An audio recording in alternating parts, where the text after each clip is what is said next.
Two women have filed sexual abuse complaints against Nikola founder Trevor Milton. These are just allegations right now, but if they are true, they are very, very serious. Today, we're going to take a look at this article that goes through two incidents. One of the instances actually involved a cousin of his, and the other one involved an assistant that was working for his security company that he was running in 2004. And again, these aren't proven to be true. I'm just going to go through what this article says and what the evidence shows. Please do your own research and come to your own conclusions based on the information I present. Two women have come forward with formal sexual assault allegations against Nikola founder Trevor Milton, accusing the 38-year-old billionaire in complaints filed with Utah authorities of sexual abuse when both women were 15 years old. The accusations, stretching back more than 15 years, follow Milton's resignation as executive chairman of Nikola on September 21st after short seller Hindenburg Research released a damning report. In summary, Trevor Milton lied about some of the capabilities of the technology of Nikola, and a pretty damning report about all the lies that he has been saying on behalf of his company, on behalf of himself, came out, and a lot of what was said on the report was proven to be true. One of the more egregious lies was leading investors to believe that their Nikola One truck was moving on its own with its own engine, when in fact it was just rolling down a hill. So Trevor Milton already has a big credibility problem. The first allegation actually happened on social media on September 21st from Milton's cousin, Aubrey Farron Smith, who publicly accused Milton over Twitter and Facebook of groping her bare breasts after a family funeral outside Salt Lake City in 1999 when she was 15 and he was 17. If he gets excited during funerals, he must be feeling really hot today looking at Nikola stock. Sergeant Melody Cutler with the Unified Police Department in Utah confirmed that a report was filed against Milton, as well as the details repeating the accusations made over Twitter. So if we go to Aubrey Smith's Twitter, here is the tweet. Trevor Milton is my cousin. On September 12, 1999, the day of our grandfather's funeral, Trevor sexually assaulted me. I was 15 years old and he was 18 years old. There was a tweet here, it was deleted, and she follows up with, totally get where you're coming from, spoke to reporters and learned about other women he'd hurt last night. So I made an account just for this purpose. I've never been on Twitter. I'm a mom with 3 kids and don't have time for Twitter nonsense.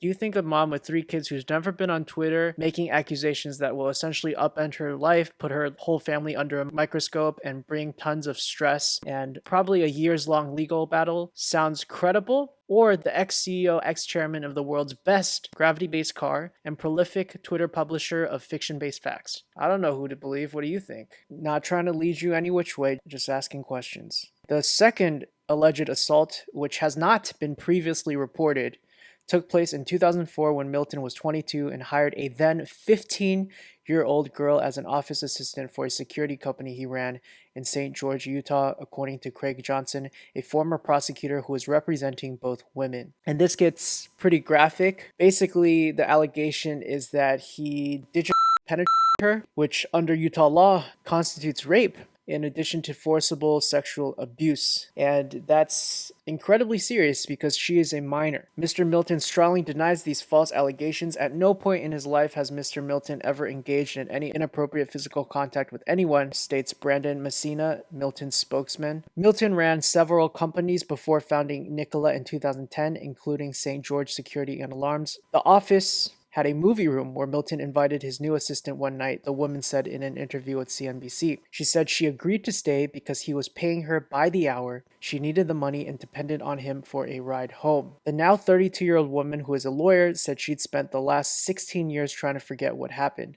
I kind of put that whole scenario of memory in a dark place, locked it up, and tried to forget about it, she said. She alleged that at some point in the evening, Milton started to grope her, first touching her breasts before putting his hands down her pants. I just froze, she said. He was in a position of power, and he would give me a ride home from that job after this happened at the end of one of the days that I worked there, and I was somewhat at his mercy because I couldn't even go home until he was going to give me a ride home. Based on her description, it sounds like she was completely at his mercy. She's young, he's in a position of power. The scales of power are completely in his favor. She didn't tell anyone about the assault and quit shortly after. And this is where it gets worse for Trevor, because it's not just these two women's words. There are corroborating people that have heard these stories before and are speaking up on it, including Milton's former friend, Tyler Winona, who claims that Milton bragged about this assault. They were actually living together, and on the way back to the office with the car, Milton described it to her. I still remember when we were on the road almost back to St. George. He told me that when the victim worked for him, he blackmailed her for ditching school and into watching a movie in the back and cuddling with him, Winona said in an interview.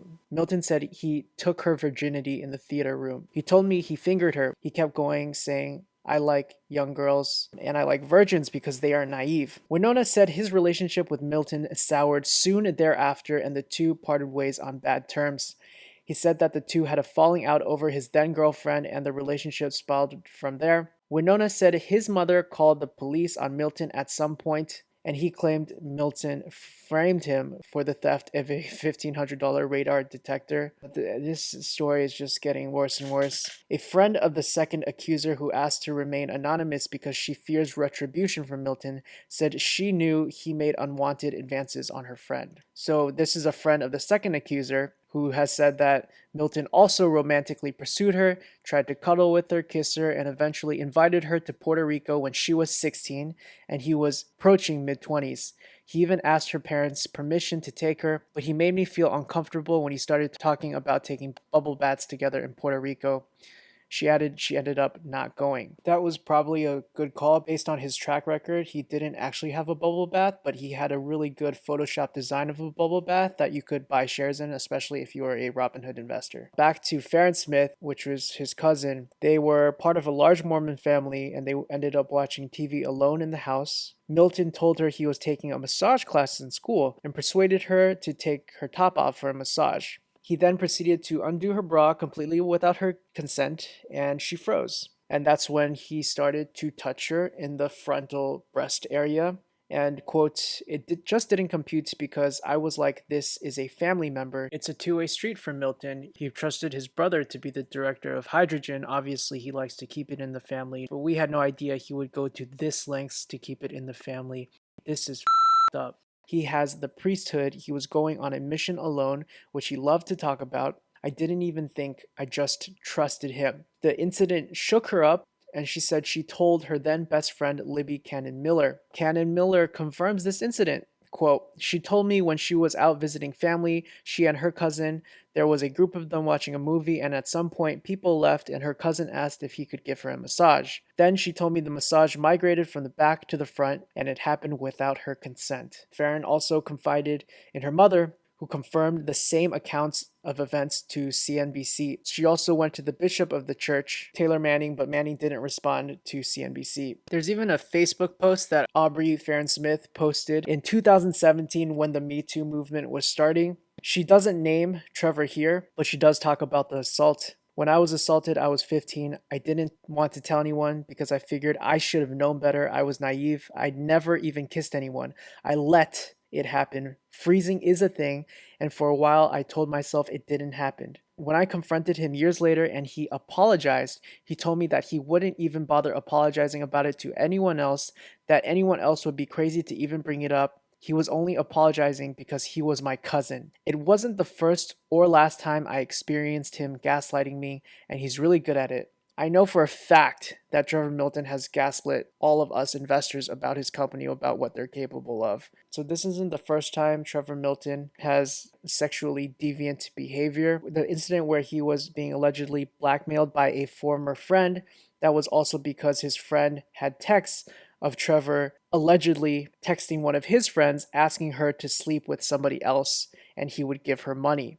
Now, Trevor has claimed that those texts are completely manufactured, and as of right now, he is denying these allegations as well. And that's all they are right now. They're allegations. It has not been proven in a court of law. But again, with Nikola, when there's this much smoke, you have to suspect that maybe there's a high probability of fire. There's also another video of Trevor talking about when he invited a bunch of friends to Hawaii for his birthday party, and so many friends didn't show up.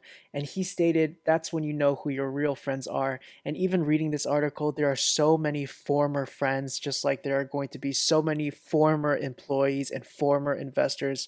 Trevor just leaves a wake of former people in his path, and former trucks and former hills.